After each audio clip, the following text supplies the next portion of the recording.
Nam, kutoka idhaa ya Kiswahili ya redio China Kimataifa. Hii ni Nuru ya Mashariki tuliokuandalia.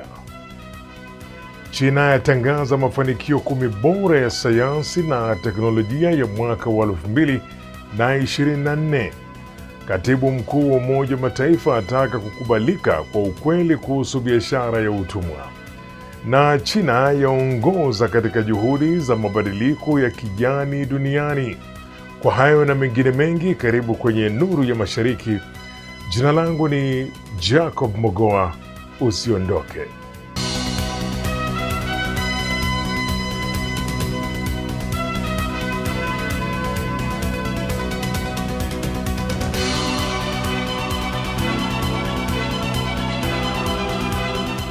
Nam, karibu tena. Jumuiya ya kitaifa ya sayansi asilia ya China, yani National Natural Science Foundation of China, imetangaza rasmi mafanikio 10 bora ya sayansi na teknolojia ya mwaka wa 2024 ambayo yanajumuisha maeneo ya kisasa kama vile utafiti wa anga, teknolojia ya habari, sayansi za maisha na fizikia.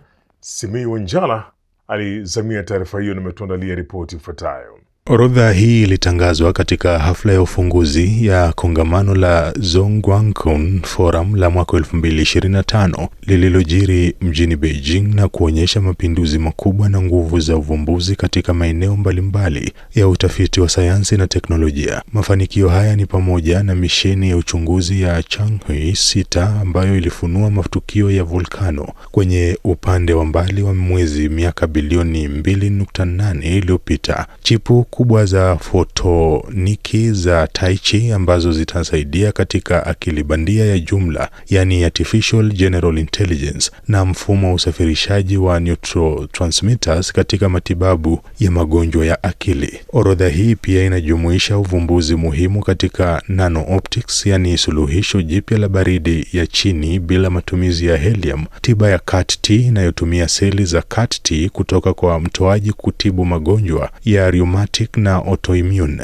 na kuongeza kromosomu ya X inayosababisha utasa kwa wanaume. Aidha, orodha ya mwaka 2024 inajumuisha ugunduzi mkubwa wa kuelewa fizikia mpya ya quantum inayohusiana matokeo ya uvumbuzi katika sekta ya nishati mpya na ushahidi muhimu wa kuelewa uundaji na mageuzi ya galaksi. Mafanikio 10 bora ya sayansi na teknolojia ya mwaka 2024 yalichaguliwa kwa ushindani na wataalam zaidi ya 2700, wakiwemo takriban wanachama 440 wanachama wa Akademia ya Sayansi ya China na Akademi ya Uhandisi ya China. Orodha hii ya mwaka 2024 ni ya 20 tangu kuanzishwa kwa utaratibu huu na taasisi hiyo. Katibu mkuu wa Umoja wa Mataifa Antonio Guterres ameitaka jumuiya ya kimataifa kukubali ukweli wa kihistoria kuhusu biashara ya utumwa, kupambana na ubaguzi wa rangi wa kimfumo na kuhakikisha haki ya fidia. Aliongeza kuwa athari za biashara ya utumwa bado zinaonekana na kusisitiza umuhimu wa kujenga mustakabali wa haki na heshima.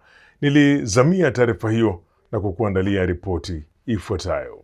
Katibu mkuu wa Umoja wa Mataifa Antonio Guterres aliitaka jumuiya ya kimataifa kukubali ukweli wa kihistoria kuhusu biashara ya utumwa, kupambana na ubaguzi wa rangi wa kimfumo na kuhakikisha haki ya fidia kwa jamii zilizoathiriwa.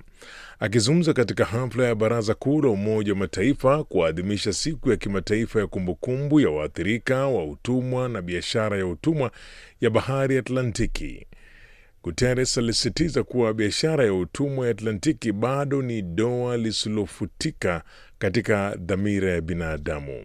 Biashara hiyo ilisababisha mateso makubwa kwa watu wa Kiafrika waliotumika kwa faida, huku urithi wa kiitikadi wa biashara hiyo ukiendelea kuchochea ubaguzi wa rangi kwa mfumo wa ubaguzi uliojikita ndani ya taasisi, tamaduni na mifumo ya kijamii. Guterres alibainisha athari za kiuchumi za biashara ya utumwa zinazoendelea kuonekana, akieleza dhuluma kubwa ambapo waliokuwa wamiliki wa watumwa walilipwa fidia badala ya waliotumikishwa kufuatia kukomeshwa kwa utumwa. Alihimiza mataifa kukubali ukweli huu na kuhimiza haki ya fidia ili kuponya majeraha ya kihistoria na kujenga mustakabali wa haki zaidi. Mnamo mwaka wa 2007 Umoja wa Mataifa na mataifa ya Afrika, Amerika na Ulaya yaliadhimisha miaka 200 tangu kumalizika kwa biashara ya utumwa ya Atlantiki. Disemba ya mwaka huo, Baraza Kuu la Umoja wa Mataifa lilipitisha azimio likitangaza kuwa utumwa na biashara ya utumwa ni miongoni mwa ukiukaji mbaya zaidi wa haki za binadamu katika historia ya binadamu. Tangu mwaka 2008, Machi 25 imeadhimishwa kila mwaka kama siku ya kimataifa ya kumbukumbu ya waathirika wa utumwa na biashara ya utumwa ya Atlantiki. China inafanya maendeleo makubwa katika mpito wa nishati safi, ikijitokeza kama kiongozi wa kimataifa kwa kuwa na thuluthi moja ya uwezo wa nishati ya jua na upepo duniani. Haya yamesemwa na Biete Trunkman ambaye ni mwakilishi mkazi wa China katika mpango wa maendeleo wa Umoja wa Mataifa UNDP. Mwenzangu Tom Wanjala ana maelezo zaidi. Kwenye mahojiano na China Global Television Network CGTN huko Beijing, Trunkman alisifu juhudi za China katika mpito wa nishati ya kijani na akaangazia maeneo ambayo nchi hiyo inaweza kufanya maendeleo zaidi. China is already actually a leader in green energy. 1/3 of solar and wind power installed capacity in the world is right here in China. I think one area is, for example, going forward to see how more renewable energy can actually be fed into the grid. Green energy generation capacity is already over 50%, but energy output is at 30%. So that points to issues in grid infrastructure, in storage capacities, but also in market regulations. And I think that's an area where China can do more work. Uwezo mpya wa nishati mbadala ulifikia 86% ya jumla ya uwezo mpya wa nishati nchini China, huku jumla ya uwezo wa nishati mbadala ukifikia rekodi ya juu ya 56% ya jumla ya uwezo wa kitaifa kwa mwaka huo, kulingana na takwimu kutoka mamlaka ya nishati ya taifa NEA. Mwaka jana ulikuwa mwaka wa pili mfululizo ambapo uwezo wa jumla wa nishati mbadala nchini China ulizidi 50% ya jumla ya uwezo wa uzalishaji wa nishati nchini humo. Trunkman pia alisisitiza kuwa huku China ikiendelea kusukuma mbele mabadiliko ya kijani, UNDP inafanya kazi ya kuhakikisha kuwa teknolojia mpya kama vile seli za hidrojeni zinapatikana kwa wote.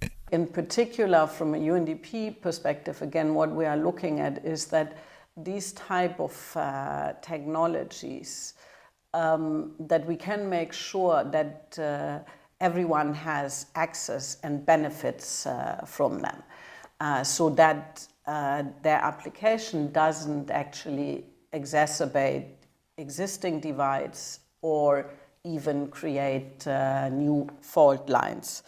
And so one example of the type of work that we're doing in that area is working with two vocational educational colleges in Foshan and in Changshu for hydrogen fuel cell engineers.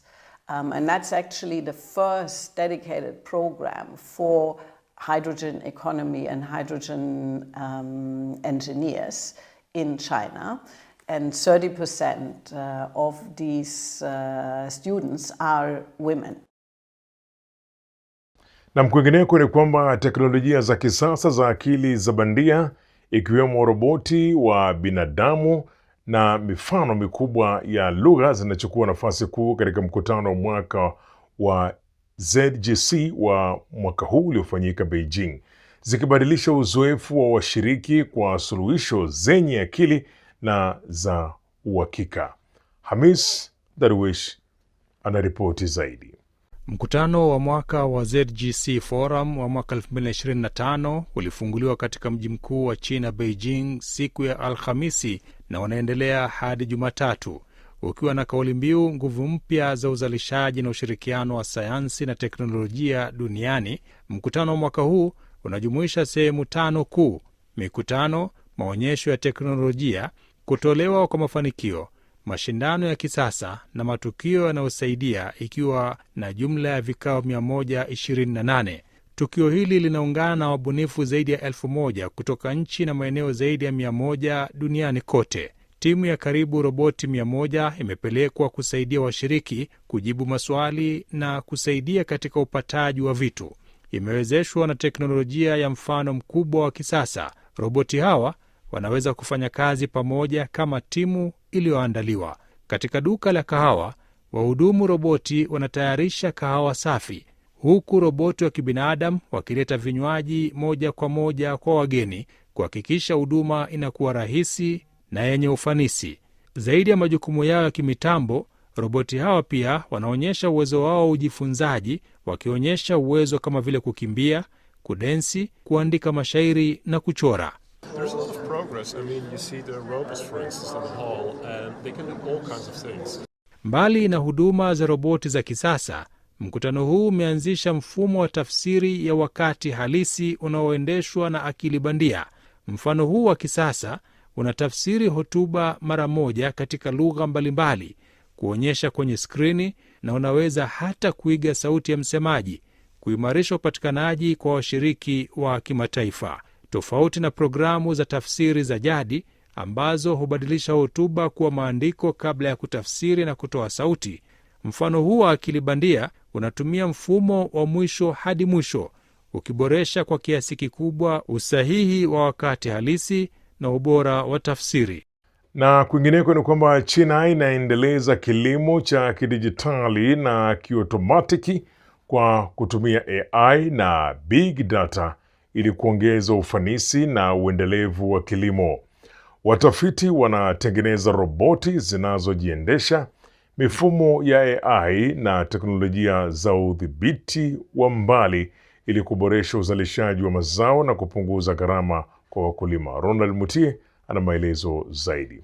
China inatumia AI na data kubwa kuendeleza kilimo cha kisasa, kuongezea ufanisi na kupunguza gharama kwa wakulima. Watafiti nchini humo wanafanya majaribio ya roboti ambazo zinajiendesha na mifumo ya AI ili kubadilisha mashamba kwa vivutio vya teknolojia sahihi na endelevu. Mfumo wa akili bandia uitwao Xiangnon ambao unatumika huko Hebei umetengenezwa na China Telecom kwa ushirikiano na serikali. Xiangnon sasa inatoa huduma kuanzia majibu ya maswali ya kilimo na maamuzi ya upandaji hadi usimamizi wa uzalishaji na uchambuzi wa soko, ikitoa mfumo kamili wa huduma za kidijitali. Tofauti na mifumo ya jumla ya AI, tumebuni mfumo huu mahususi kwa sekta za kilimo za Xiangnan kama viazi vitamu, ngano na nyanya, tukijenga msingi wa maarifa wa ngazi 3 unaojumuisha serikali, biashara na taasisi za utafiti. Tayari mfumo huu umeleta faida kubwa kwa wakulima. Mwezi uliopita, wakulima wa Xiangnan walitumia uwezo wa kutabiri bei na kuvuna nyanya mapema, wakiongezea mapato yao kwa karibu yuan 3,000 ambazo ni sawa na dola 420 kwa kila hekta moja. Wanasayansi pia wanatarajia kuzindua miwani ya AI itakayoweza kutambua magonjwa ya mimea papo hapo. Na kwenye sehemu yetu basi ya Ifahamu China leo, kama kawaida, Zakia Pong anatufahamisha kuhusu ugunduzi wa wana ekolojia katika eneo la kale la kaunti ya Luxian, ambapo wamegundua visima vya kale, vigae vya paa na wakati huo na mabaki mengine. Hebu tujiunge naye Zakia Pong atufahamishe zaidi.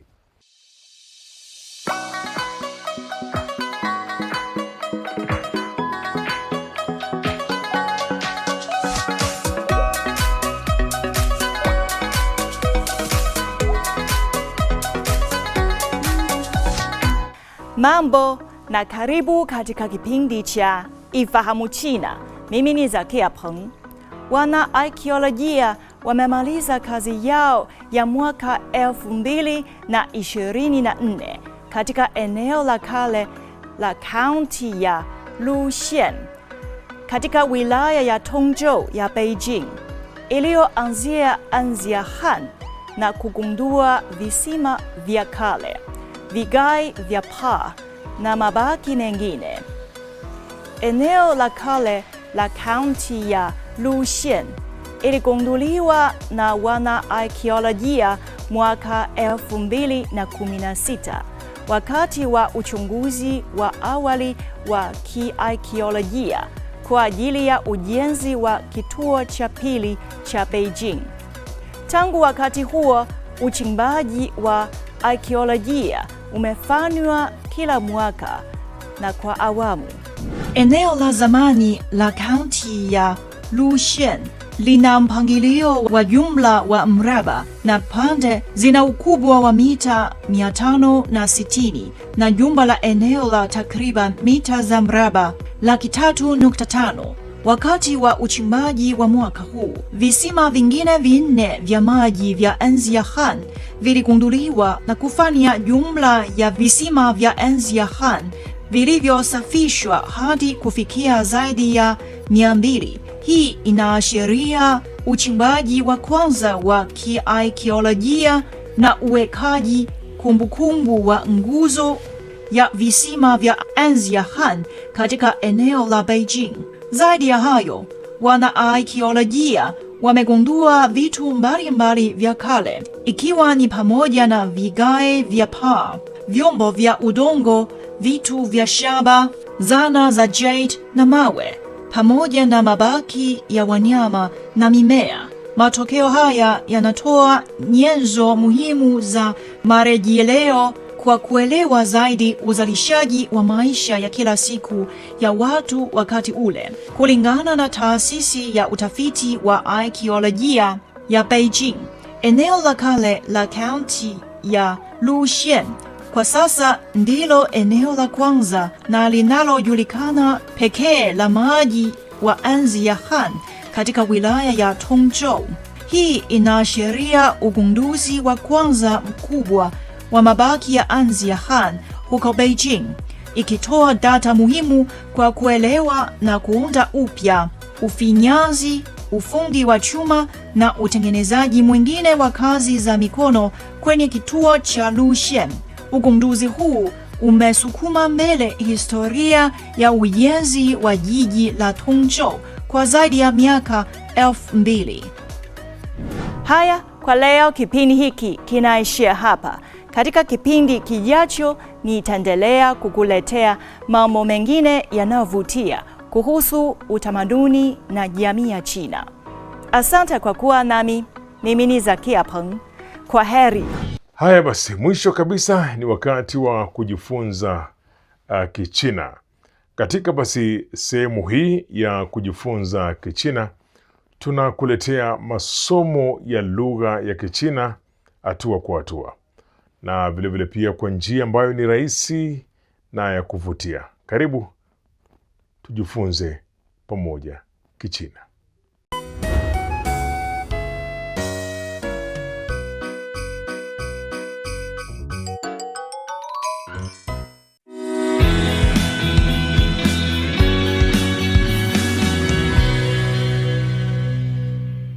第8课，我去商店。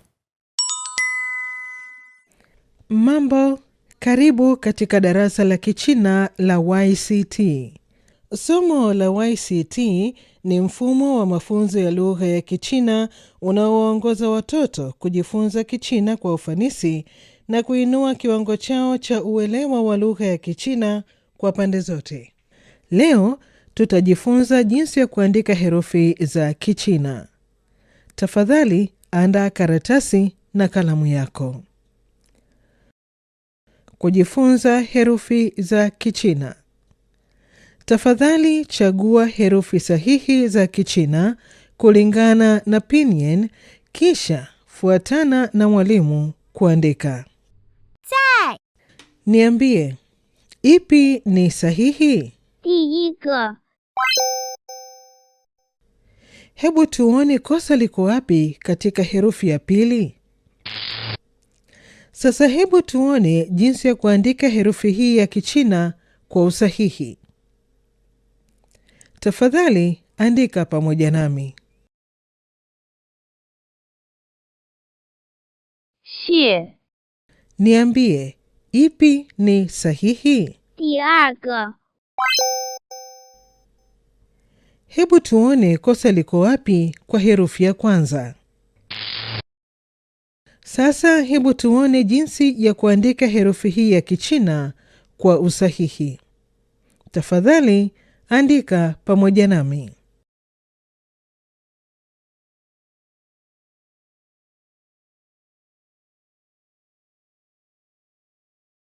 去 Niambie, ipi ni sahihi? 第二个 Hebu tuone kosa liko wapi kwa herufi ya kwanza. Sasa hebu tuone jinsi ya kuandika herufi hii ya Kichina kwa usahihi. Tafadhali andika pamoja nami. 们 Niambie, ipi ni sahihi? 第一个 Hebu tuone kosa liko wapi katika herufi ya pili. Sasa hebu tuone jinsi ya kuandika herufi hii ya Kichina kwa usahihi. Tafadhali andika pamoja nami. Tafadhali jibu sahihi kuendana na swali. 你姐姐在家吗？ Ipi ni sahihi?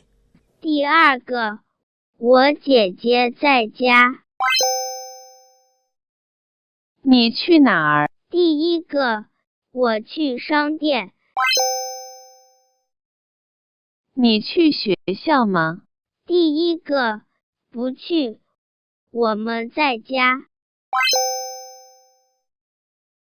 他的眼睛大不大？第二个，他的眼睛很小。这是谁的狗？第一个，这是我的狗。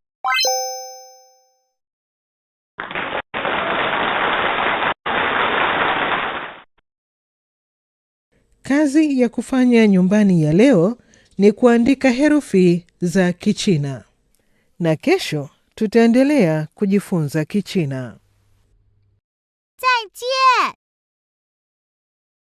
Kufikia hapo ndipo ninapokamilisha makala haya basi ya Nuru ya Mashariki. Usikose kujiunga nasi tena juma lijalo sana wakati kama huu kwa makala mengine ya Nuru ya Mashariki. Kwa niaba ya wote waliofanikisha makala haya, mimi ni Jacob Mogoa na nasema shukran kwa kuwa nami. Kwa taarifa zaidi kuhusu China, unaweza kutembelea tovuti ya CRI Kiswahili na marafiki_CN kwenye Facebook. Pia unaweza kupakua app ya Chichi kwenye Google Play na Palm Store.